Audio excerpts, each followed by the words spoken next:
6:54 en la primera hora. Buenos días al doctor Paul Granda. Él es el presidente del Consejo Directivo del Instituto Ecuatoriano de Seguridad Social, pero además se desempeñó como secretario de Gestión de la Política y es, digamos, un conocedor de la situación política y, como otras autoridades de gobierno, también hace vocería sobre los temas políticos.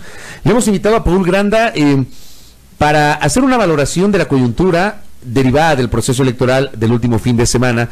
Y claro, también entendemos hay algún tipo de respuesta de réplica respecto de lo que dijo ayer en esta mesa de trabajo el expresidente Rafael Correa, que fue entrevistado por nosotros en este espacio de noticias. Doctor, bienvenido, buenos días, ¿cómo le va? Muchas gracias, buenos días, un gusto poder acompañarles. ¿Cómo lee usted los resultados del fin de semana?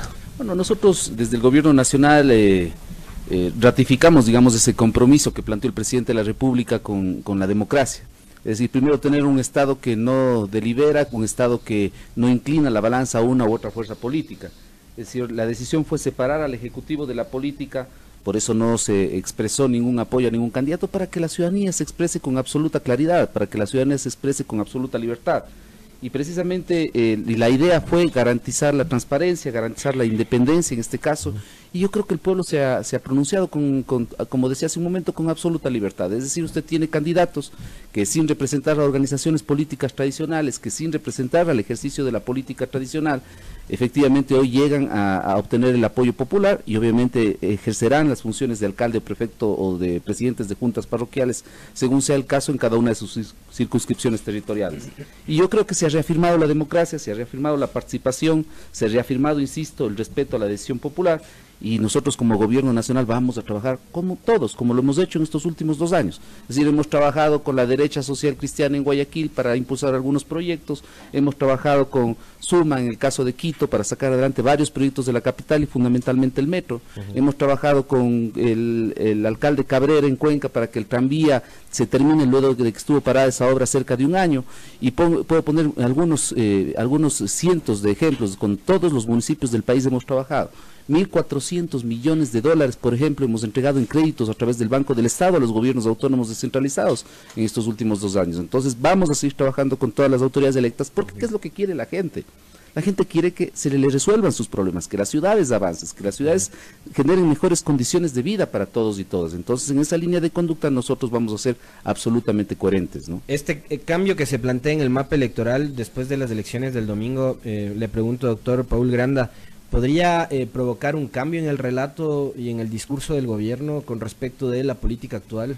Miren, no creo, porque más bien estamos siendo profundamente coherentes con lo que hemos venido diciendo. Hemos querido que exista más democracia en el país, existe más democracia. Hoy todas las organizaciones políticas tuvieron la libertad suficiente como para participar en este proceso electoral. Y vea usted, tenemos organizaciones políticas locales, independientes, que son las que triunfan en Manta, triunfan en este caso en la ciudad de Cuenca, en la ciudad de Ambato, en importantes ciudades, yo diría inclusive aquí en la ciudad de Quito. Es decir, yo creo que es importante lo que está pasando en el país. Por supuesto, eso hace que el mapa electoral sea mucho más heterogéneo, eso hay que decirlo. Es decir, hay más fuerzas políticas representadas, no hay una fuerza política dominante, digamos, y o sea, ya no lo es Alianza País. Ya no lo es nadie. Es decir, ya no lo es nadie, porque si usted se puede... Excepto Alianza País, porque fue Alianza País la fuerza política dominante de la última década, no es más Alianza País. Entonces yo creo que eso es bueno para la democracia, yo creo que eso es bueno para que la ciudadanía se sienta representada en función de que existen un conjunto de expresiones más plurales que hoy estarán representadas en los gobiernos autónomos descentralizados, y eso está bien y eso es positivo, insisto, para la democracia, para el pluralismo. ¿Cuál es la lectura que usted hace, doctor Granda, del resultado que obtiene la lista 5, que es la lista vinculada al expresidente Correa? Ganan la prefectura de Pichincha, obtienen un buen resultado en la alcaldía de Quito, van a poner 9 concejales, serán la primera mayoría dentro del consejo. Bueno, como usted puede ver, es heterogéneo. Es decir, el resultado es heterogéneo y usted está viendo que se gana una alcaldía o se gana en este caso una prefectura, o eso está por discutirse de lo que les he escuchado a los candidatos a la prefectura de Pichincha, está por resolverse con el conteo de los votos respecto del tema de quién ganó en la prefectura, pero estamos hablando de un 22% de la intención de voto o del voto que han recibido esos candidatos. Entonces hay que entender una cosa también, que es importante proyectarlo hacia el mediano y largo plazo.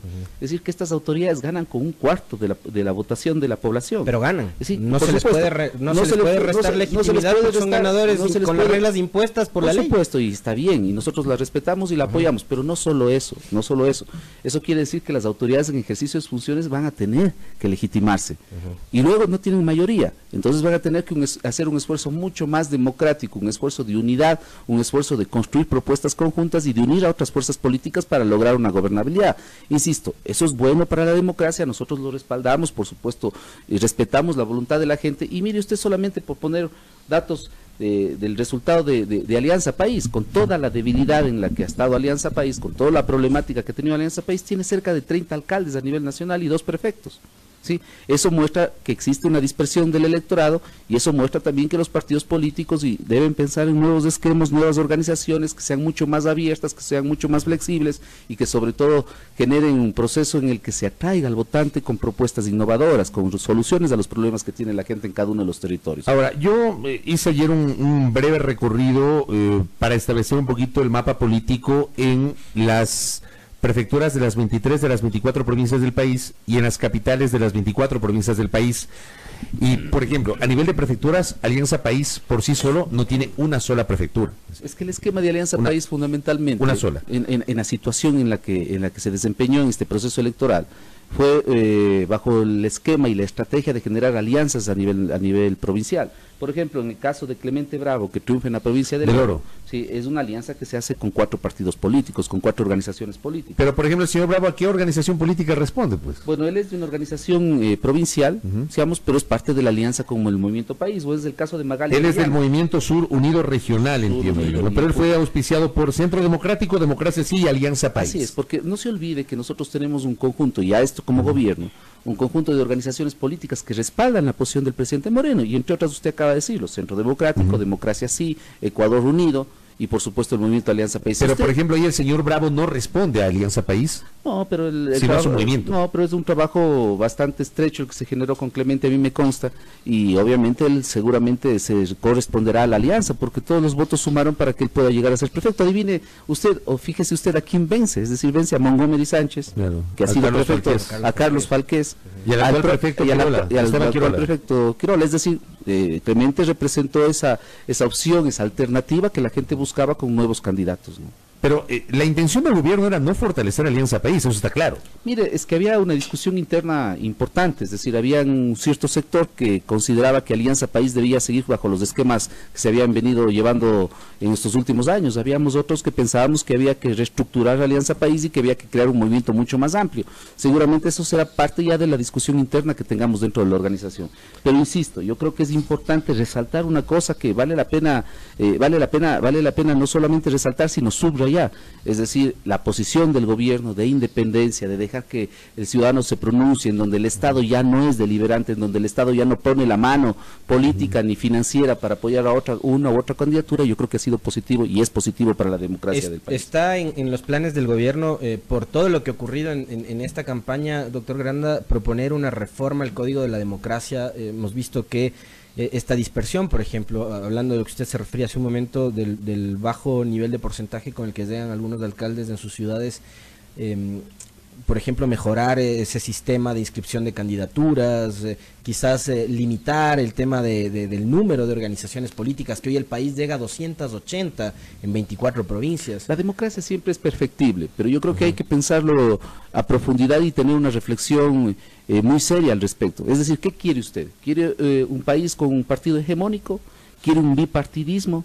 ¿Quiere que existan solo 3 fuerzas políticas a nivel nacional o quiere que la posibilidad de participación ciudadana sea amplia y sin ningún tipo de restricción? Si usted me pregunta a mí, es un criterio personal, yo prefiero la participación amplia sin ningún tipo de restricción. Aunque así, se generen este tipo de situaciones. Y eso obliga también a quienes resultan electos a tener la capacidad de aglutinar fuerzas políticas para tener gobernabilidad. Es lo que nos sucede a nivel nacional. Es decir, hoy tenemos un gobierno con una asamblea absolutamente heterogénea, no es la asamblea de los 100 votos, en donde todos alzaban la mano en función de la orden del jerarca del turno. Es decir, hoy tenemos una asamblea que delibera, tenemos una asamblea que discute, ¿sí? Y pero también tenemos una asamblea que les llama a la ministra del Interior a consultarle sobre tales o cuales votaciones. Seguramente en función de uno u otro tema es normal la relación entre ejecutivo y legislativo. De hecho, dentro de las competencias del secretario de la política es buscar la relación y la adecuada interrelación entre las funciones del Estado. Es decir, es normal un diálogo entre las autoridades del Estado y sobre todo en tener una u otra posición política. Pero déjeme decirle, yo creo que hay que resaltar que este gobierno, respaldando la democracia, el pluralismo, no como dice el expresidente, digamos, en donde dice que hay un bloqueo mediático, digamos, ¿ustedes tuvieron alguna restricción? ¿Alguien le pidió en este caso a Radio Majestad de que no le entreviste al expresidente? Nadie le ha llamado de la SECOM a decir, usted no puede entrevistar al expresidente, absolutamente nadie. Es decir, ¿de dónde se saca ese tema del bloqueo mediático? En la SECOM lo que hacen es a veces no enviar a algunas autoridades de este medio. O no vienen. Digamos, eso es otra cosa. Eso es parte incluso a veces de la discreción que se puede tener respecto a la presencia.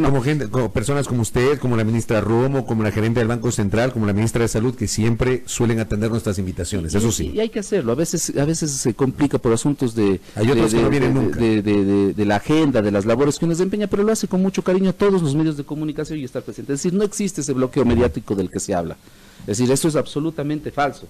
Otro tema que hay que decir es que no se puede, digamos, endosar votos este momento de manera graciosa diciendo que ya se ha convertido en una primera fuerza electoral. Es decir, estamos hablando del 20%. Reconozcamos que tenemos un país heterogéneo y que tenemos un país mucho más plural, en donde la gente puede pronunciarse de diferente manera. Pero lo que queda claro es que el correísmo no está muerto. O sea, a mí me parece que este proceso electoral para ellos incluso se convirtió en una prueba de fuego para dar cuenta si efectivamente están vivos o no. Sí, nadie niega que han tenido un porcentaje de la votación que está cercana al 20% más o menos. Por ejemplo, en mi ciudad, en la ciudad de Cuenca, esa votación es de alrededor del 7%. Pero Gustavo Jara alcanza el 8% en la carrera por la alcaldía. Así es. Sí. Entonces, nadie dice que no existe una representación y nadie está diciendo, por ejemplo, que en el caso de Manabí ya prácticamente las cifras están en firme de que ha habido un triunfo de la lista 5 en la provincia de Manabí. Y eso es democracia. Entonces, no nos digan que no existe democracia. No nos digan que no existe la posibilidad de expresarse a través de los medios de comunicación. Entonces, no seamos incoherentes. Lo coherente es decir que hay más democracia, que hay pluralismo, que hay respeto a la participación política, y esa es la línea del gobierno nacional. Pero, ampliando un poco quizás el análisis sobre esto que usted le responde al expresidente Correa y su afirmación de que hubo un bloqueo mediático, quizás podríamos plantearnos la posibilidad de que existe un acuerdo entre los medios y el gobierno para precisamente, digamos, no abrir los micrófonos al expresidente. Entonces, esa es la pregunta, le devuelvo, perdóneme, yo no soy el periodista, por supuesto yo tengo que responder sus preguntas, pero ¿alguien ha acordado con ustedes para bloquear a... No, con nosotros no, te puedo asegurar que no, con nosotros. Entonces, cada medio tiene la absoluta libertad para efectivamente definir su línea editorial. Cuánto más o menos participación exista del presidente Correa en los medios de comunicación, ese es un tema que tendrán que responder cada uno de los medios de comunicación, pero yo le planteo otra reflexión.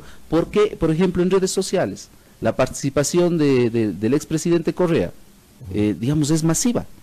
Es decir, todos sabemos que las redes sociales, además de la iniciativa que uno puede tener a la hora de generar contenidos, muchas de las veces pasa por un tema económico. La pregunta es, ¿de dónde salen esos recursos para tener una presencia masiva, agresiva en las redes sociales? Eso sería una buena pregunta que debería responder el expresidente Correa. Es decir, ¿cómo tiene todos esos mecanismos? ¿Dónde está todo ese aparataje para tener una presencia en redes sociales y buscar incidir en el electorado, en muchas de las ocasiones tratando de engañar? Mire usted el caso de la acusación que se le hace al presidente. El presidente ha dicho que se investigue lo que se tenga que investigue lo que se tenga que investigar. Ayer la Asamblea Nacional... Eso le quería preguntar, ¿cómo toma el gobierno la decisión adoptada ayer por la Asamblea Nacional de que sea la Comisión de Fiscalización la que se encargue de una indagación? Uno de los bloques que tienen la iniciativa es el bloque de Alianza País a petición del presidente de la República. Pero mire usted, no se puede intentar embarrar, es una suerte de... quiero buscar la expresión adecuada, de como estamos enlodados, hay que enlodar a todos. No se le puede acusar al presidente sobre actividades o acciones que realizan otras personas o terceras personas. ¿Sí? De lo que nosotros conocemos, las personas que han constituido estas empresas offshore, ¿no es cierto? Son personas que no tienen una función pública, por lo tanto no tienen impedimento legal. Pero de ahí tratar de dañar y manchar el nombre del presidente de la República, a mí me parece una forma burda de generar una inestabilidad en la democracia del país, cuando el presidente Moreno defiende precisamente la democracia del Ecuador y la posibilidad de expresarse con absoluta libertad de los ecuatorianos y ecuatorianas. Entonces se habla, por ejemplo, de la constitución de una empresa. Yo estaba revisando los apuntes de la entrevista del día de ayer, en el año 2012, ¿sí? Cuando ejercía el gobierno precisamente el expresidente, el señor Correa. Entonces no se puede buscar desestabilizar el país en función de qué, de un interés particular. No se puede hablar tan mal del país en función de un interés particular.